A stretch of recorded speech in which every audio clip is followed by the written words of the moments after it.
افسانه‌های جالب، قصه‌های رنگین، دلیری و چالاکی قهرمان‌های افسانه‌ها در برنامه خواب شیرین برای بچه‌های عزیز و شیرین از رادیوی تاجیکستان.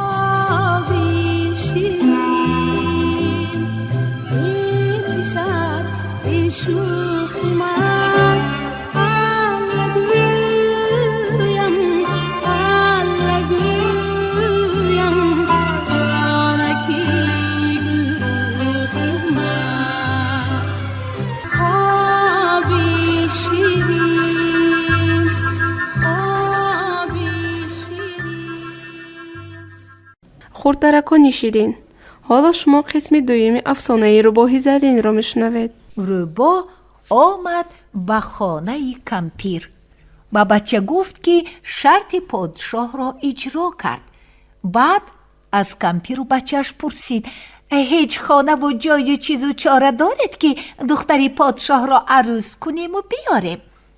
на хонаю ҷои дурусту, на чизу чораю, на як либоси домодию ҳеҷ чиз надоштанд онҳо.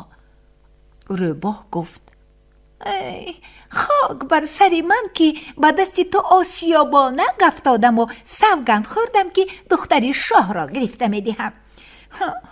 фикр накардам ки ту як бачаи қашшоқу бенаво ба куҷо меорӣ ту духтари нозанину маҳҷабини подшоҳро. писар гуфт: ту хости инро ва илоҷашро худат ёб. рӯбоҳ гуфт: агар ту осиёбонак кулчаи болаззат намепухтиву ман ба дастат намеафтодам, дар фикри ин кор намешудам. бача дар қаҳр шуда гуфт: рӯбаҳ, ту ҷаҳонгаштаӣ. дидаӣ ки дар ягон ҷо ягон дев ё албастӣ ҷоҳу ҷалоли кадом як фарзанди одамро соҳибӣ кардааст? рӯбаҳ шодӣ карда гуфт: ту осиёбона калла дорӣ. рост гуфтӣ, ман ҳамин хел ҷоҳу ҷалолро дидам. хез заду рафт ба ҷое ки кӯрбарзангӣ зиндагӣ мекард.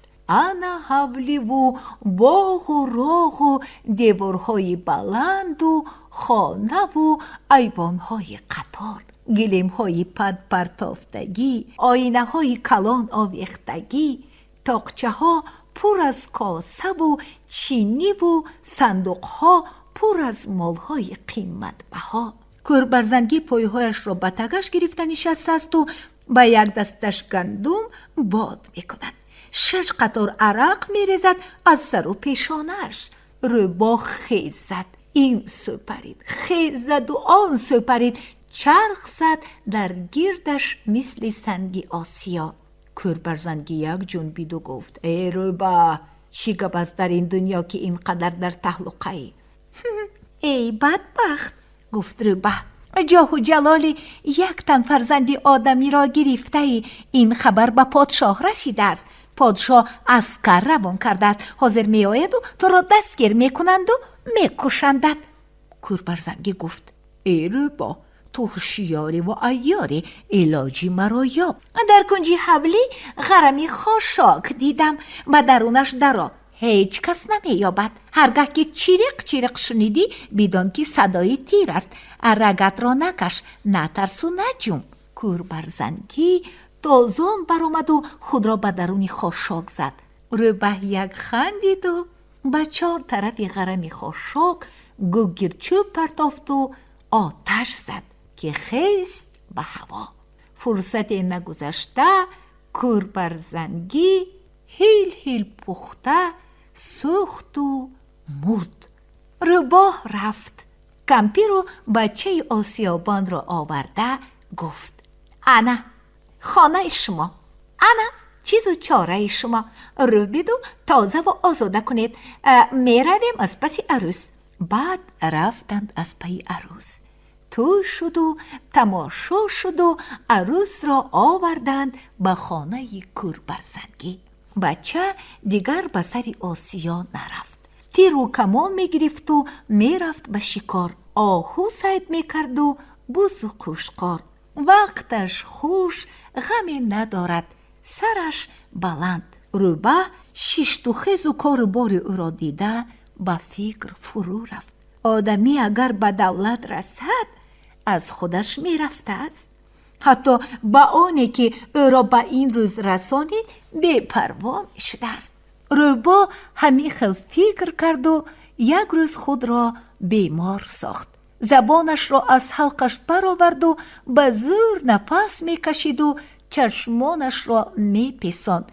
گویا همین حالا جان به حق می سپارد. این وقت بچه از شکار آمد و روباه را به این حال دیده به زنش گفت: ای زنک، این روباه بمیرد همه جای بوی می گیرد. برار هوا ده، سگان یا پرنده های لاشخور خورده روند و بویش گم شود. من بیزارم از او. روباه پریده خیست و این سو رفت و آن سو رفت و بعد باز ایستاده گفت: ای خدمت‌های کردگی من کجا رفت که تو در حق من این خیل گپ‌ها گفتی؟ به شرطی که اگر من مرم مگر نمیارزم که مرده مرا بری و در یگان جایی تازه گر کنی که خوراک یگان درنده و یگان پرنده حرام نفس نشوم. تو چی؟ اینقدر زود فراموش کردی که بچه کمپیری قشاق بودی و آسیا گردانده با عذاب روز میگذرانیدی؟ این را زنی بچه شنیده فکر کرد. لعنت به تقدیرم که پدرم پادشاهی 7 اقلیم باشد و مگر در روی جهان یگان شاهزاده یا وزیرزاده یافت نشد که مرا به یک آسیابان داده است. دختر پاچه ازارش را لیفه زد و هو گفته برآمده رفت. بچه بر روباه التجا کرده گفت: در خاک پایت بمیرم. بیرو زنم را برگردان که تا وقتی مردنم پشتارت کرده میگردم. نه، گفت روباه، کور از سایش را یک بار گم میکند. تو کور نمکی، همین خیل میمانی. بچه توبه کرد و تولا. با روباه که بسیار زاری کرد، دل روباه ملایم شد و خیز زد و به دختر پادشاه رسید.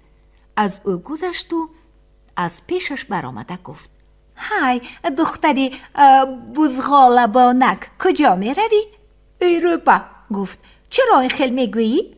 پدرت یک بزغالبانک بود و بختش آمد کرد و به سرش بازی دولت شیشت و پادشاه شد. دختری پادشاه این گپ را شنویده فکر کرد که اگر پدری من در اصل بزغالبانک باشد، چی در کار است که من شوهرم را آسیابانک گویم و پرتایم و روم؟ همین خیل فکر کرد و گشته آمد. اینها خوش و خرم زندگی کرده گشتند و یک روز روباه را درد الهی گرفت و قسمتش که بود شد، چشم از عالم پوشید. بچه سر و روی روباه را مالیده زار زار گریه ها کرده به 7 قبط پخته پیچانیده به یخدان ماند و از رو بخمال پرتافته یخدان را قلف کرد. از میان چند وقت گذشت و پادشاه وزیرانش را جمع کرده گفت: بیایید رویم بینیم دختری ما در خانه بچه حکی روباه چی حال دارد. مبادا که در عذاب نباشد.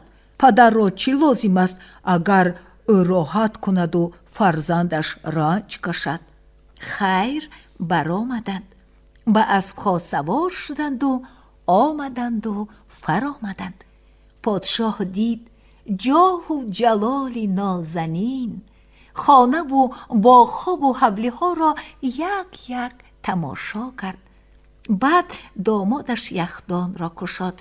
دیدند که روباه سر تا پا طلا شده است.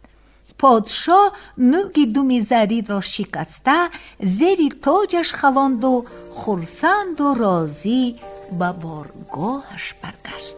انا اصلکانی بیبی، این بود افسانه روباه زرین. با شما بودم بیبی افسانه گویتان براحت بانو. خوابی خوش.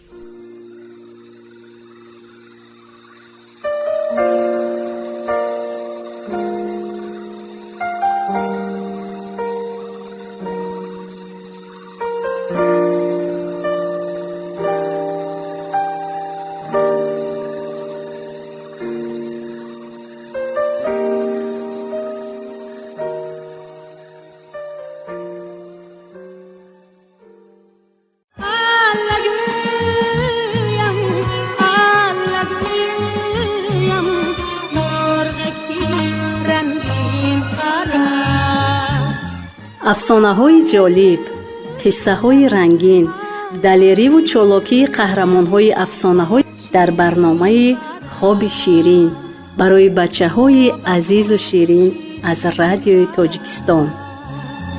خوابتون شیرین برم